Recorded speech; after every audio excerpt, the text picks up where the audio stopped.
What a horrible steering wheel. Why is it square?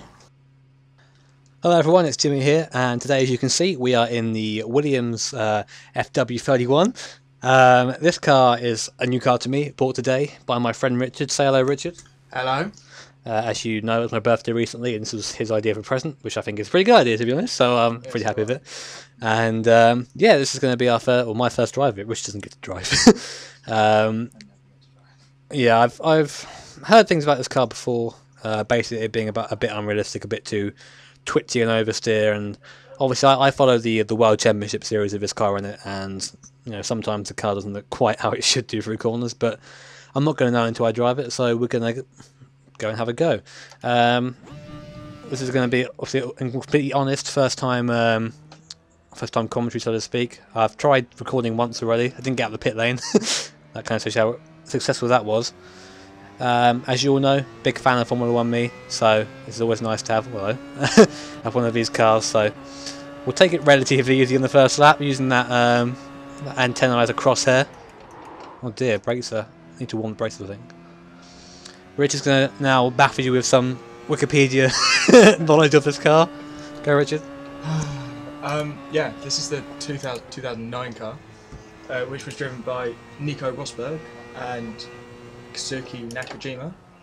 So one of them's still in F1. So yeah, so it was a half good car. Actually, no, it was a terrible car, wasn't it? yeah.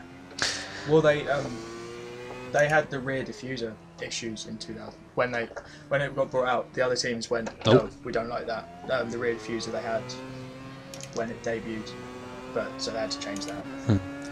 Also, the only kind of car I've driven which is similar to this car around here would be the Indy car, the video you saw of that. And this is a bit weird. This is a lot lighter, actually. I mean, I know a lot of this car kind of relies on downforce, so I'm trying to do a bit of a quicker lap now, see if that works. Hopefully the brakes will be up to temperature now, fingers crossed. It's going to be a short lap. This is going to be a short lap, yes. Okay, let's go. Brake at the 50 and get down to third gear or so. Obviously not going at full pace because that's a lot of curb. There you go, that wasn't too bad a corner. That wasn't oversteer, so ignore that. It did look a bit, it was oversteer. The brakes are pretty ridiculous on this. I would expect that though from an F1 car. Yeah, is this the only F1 car on iRacing? The only modern F1 car. I say modern, but it's a couple of years old now. They've got yeah, like 79 and the Lotus. Seem to be 49, I think, but that's a topic for another day. Yeah, it seems very twitchy at low speed, which is expected from a car which pretty much relies on aerodynamic grip. This is a bit weird to me, really, because this is the first car I ever saw in iRacing. I thought, yeah, I'm going to drive that straight away, and I've never really got around to buying it, just because, well, one, I don't really like the series that much, because Formula Racing tends to be a bit kind of line astern, and two, because, well, I can't bother really. Not really much of an explanation. It's terrible. That is a terrible excuse. Yeah, there haven't been videos lately just because I've been busy and there's not been many series that I've had time to practice for, so I thought as opposed to putting up a terrible race where I just crash, I thought I'll just wait until I get some practice in and then go from there. Feeling a bit quicker with this car now. I think a good lap round here is down in the 14s or 15s, so 119 is pretty meh.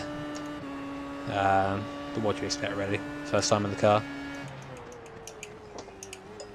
Yeah, also I think it was a bit of a meh car for the 2009 season because it got one fastest lap and doesn't look like it got on the podium at all either. Yeah, it's interesting how they decided to choose one of the worst F1 cars. I'm sure there's probably some kind of like sponsor link somewhere as to why the Williams was chosen, not one of like the better cars, such as the Brawn. But this is the Brawn year, wasn't it? Yeah. Yeah. Which obviously was the championship winning car that season. But we won't question iRacing and their flawless logic. Actually, Rosberg got a few fourth and fifth places in it, so a surprisingly average car. Yeah. It got 34 points, 34 and a half points. That's pretty terrible. Well, this is a car that's going to use a lot of practice, I think. Long way before I get anywhere quick in it.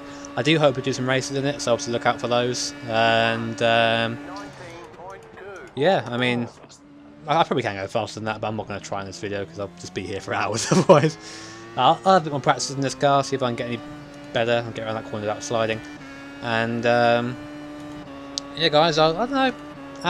If I were to rate the sim out of 10, I would, I don't know, give it a 7 or an 8. I mean, like, it's the brakes are sharp and they lock at the start, but the actual car feels like it's a bit too twitchy in some places, and I don't know, it just doesn't feel like other F1 mods that I've played.